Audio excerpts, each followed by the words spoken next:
This webinar is an introduction to the series which provides insights on nurturing English as an additional language. During early years inspections, inspectors, managers and educators often discuss how best to support children who are learning English as an additional language. This webinar aims to provide research-based practical information on this theme. All children, whether they speak English as a first language or an additional language, benefit from a supportive environment, culture and ethos that encourages plurilingualism. Taking into consideration the number of children in Ireland whose native language is neither English or Irish, it is clear that this is a significant theme for educators. In high-quality early learning and care settings, the educators celebrate and welcome linguistic diversity and they ensure that each child feels heard and supported. The shared ethos of the whole staff team supports an openness to language learning. Children are born with the innate ability to learn language. The human brain is hardwired to process speech from a very early age. In particular, very young babies recognise and understand their home language, and they distinguish its sounds and rhythm from other languages. Children experience their most active phase of brain development from birth to 3 years of age. Indeed, children's brains are 90% developed by age 5. Children come into a setting with a wealth of learning. Some may not speak the language of the setting, but they come with the ability to learn a language, and in line with their age and stage of development, they will more than likely have a degree of fluency in another language. The child has the skills and knowledge to communicate and will call on their previous experiences and knowledge to make sense of their new environment. There is a critical period in early childhood where first and second language acquisition is easier for children. During this important period, the child can gain native speaker levels of confidence, pronunciation and intonation. Taking this into account, we can see just how important it is that children have access to high-quality education from the earliest age. When children have the opportunity to learn a language other than their native tongue, rich and valuable learning opportunities arise. Also, when the child's first language is nurtured and supported effectively, their ability to learn other languages in the future is greatly strengthened. A number of frameworks, curriculum documents and guidelines underpin provision for children in early learning and care settings and in primary school. ASHTER, the Early Childhood Curriculum Framework, recognises that children develop language through opportunities to speak, to listen and to be listened to. ASHTER recognises that it is important for children to have time to communicate one-to-one, in small groups and in large groups. It is also important for them to have time to think about and discuss their ideas. As observed in high-quality settings, children are enabled to do so during play, language games and through stories, rhymes and songs. Children who are learning another language greatly benefit from activities and learning experiences that do not require them to understand or use specific vocabulary. These types of activities put the child at ease and enable the child to learn language more naturally as they have fun. Inspectors report that in line with ASHTER, educators who are effective in supporting children to learn an additional language employ a few simple strategies. They learn a few common words or phrases in the child's home language. This is particularly beneficial when supporting the children's transitions, self-care skills and to optimise opportunities for successful two-way communication. They model the English language in a variety of meaningful contexts. They add visuals to support the children's understanding. They will demonstrate that they value the child's home language. They also adopt a partnership approach with parents. Together, the educators and the parents reach an agreement on the preferred means of communication. In primary school, the key document that underpins a child's language learning is the primary language curriculum. This curriculum notes that parents play a key role in supporting the language development of their children and in establishing the language of the home prior to the acquisition of additional languages. The curriculum notes that language is co-constructed between the adult and child through interactions and conversations, exploration, discovery, problem-solving and playful, engaging experiences. It says that it is important to encourage children to explore similarities and differences between languages. We will now highlight some key approaches to support linguistic diversity which are set out in the Diversity, Equality and Inclusion Charter and Guidelines. The Charter and Guidelines explain that children can learn a second language while continuing to speak in their native tongue. It highlights that their linguistic diversity will be empowered when they feel comfortable to speak in their native language. The Charter emphasises that to support children to learn a new language, it is important to accept and warmly receive all attempts to communicate and use language, to engage in positive interactions and create meaningful play experiences that don't require language to participate effectively. Department of Education inspectors use an early years education inspection quality framework when evaluating the quality of provision in early learning and care settings. This framework advocates a number of key principles. This framework recommends that practice is child-centred, respectful and culturally appropriate, and that diversity is recognised, valued and affirmed within an inclusive environment.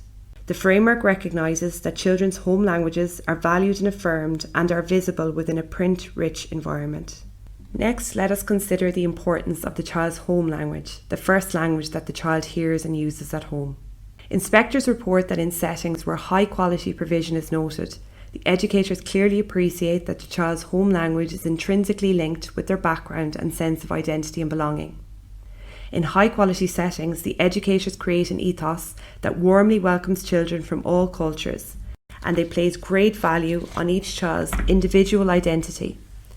The educators understand that, for the child's overall well-being and holistic development, it is extremely important to support the child to use their home language, and that home language forms the foundation for later language development and learning additional languages. Inspectors note the great benefits when educators appreciate that children think in their home language and use this internal speech to access the curriculum and develop their understanding of new concepts and to solve problems. Outcomes for children are enhanced where the importance of the home language in nurturing a child's social skills and their ability to emotionally regulate is fully recognised. The home language is that which they have grown up with and the language spoken by their beloved family members. Similarly, in settings where their home language is fully supported, children's confidence is boosted as they are most skilled in this language. Their receptive skills, their ability to understand, and their expressive skills, their ability to communicate, are strongest in this language. A child might even speak many languages in one sentence, and that is okay, of course. Children should be encouraged to communicate through the languages in which they feel most comfortable. When we foster language learning and see it as a tool to communicate, as opposed to a subject to be taught, it removes the expectation of formal teaching and learning. In early years education in Ireland, Astra promotes a playful pedagogy based on the children's emerging interests. In settings where this approach is adopted in a fulsome manner, inspectors note that this is ideal for nurturing language learning. The setting is an active and interesting learning space, providing responsive interactions and a chance to explore through play. This warm, supportive and pressure-free atmosphere encourages children to communicate in whatever way they can, to attempt to use new words and language, comfortable in the knowledge that they won't be overly corrected or tested.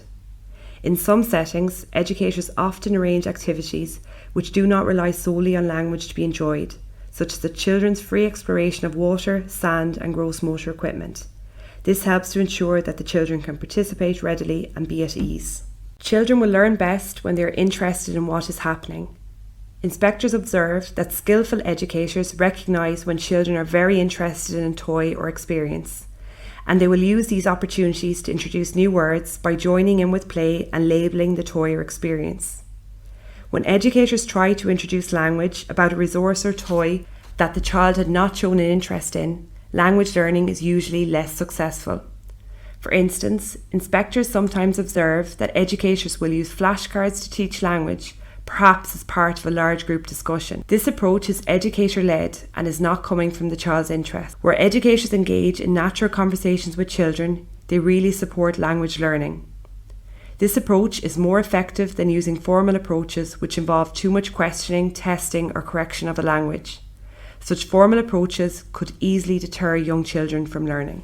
A significant element of the language-rich environment is the extent to which children are enabled to increase their vocabulary in the second language. Typically, children who are learning English as an additional language have a smaller vocabulary in both of their languages, their home language and English, compared to their peers. However, their combined vocabulary will be similar to their monolingual peers. In settings where high-quality provision is observed, inspectors note that the educators frequently plan language experiences for children intentionally.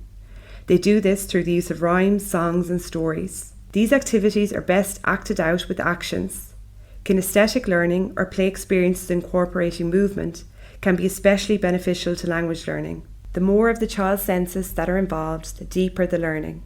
Introducing words in the new language while children are engaged in movement activity makes language learning less abstract and more concrete. Children will learn language as they actively engage with props and real items. As observed during inspections, when children act out roles with appropriate resources, there can be wonderful opportunities for language learning.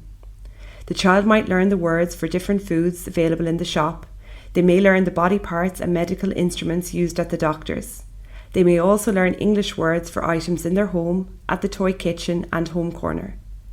Learning in this way is more effective than teaching English out of context.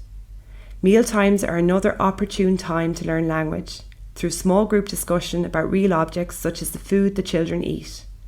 The educators may name foods and utensils and discuss what is good for us to eat. Frequent language input is important, but hearing words on their own may not be enough. Inspectors commend successful communication that involves responsive and positive interactions, gestures, facial expressions and sensitivity. Play is the ideal way for children to practice and explore these interactions. The adult has a very important role to play in enabling this. Children's grammar and vocabulary develop at the same time. Inspectors often note that educators support children beneficially to do jobs, manage their belongings and put away resources. These listen and do tasks can be quite effective in supporting the children's grammar and vocabulary as well as their self-help skills. This approach also provides the educator with a useful way of establishing the child's understanding of English. Children need to hear diverse examples of words and language structures. Diversity in linguistic input is key in supporting children's language development. Children's communication and language skills can be supported by being immersed in conversations where a variety of English words are spoken by different people in many contexts. The Guide to Early Years Education Inspection outlines the intrinsic role that parents have in their children's learning and development. When a child is learning a second language, the role of parents and family members is even more critical. Throughout the webinars in this series, you will see many examples of where parents play such a vital role. Inspectors note the necessity of two-way communication processes when supporting transitions, garnering information on culture and home languages, and meaningfully involving parents in their child's learning journey. This brings us to the end of this webinar. Thank you for listening. If you have queries or comments, please email us at insights_info@education.gov.ie.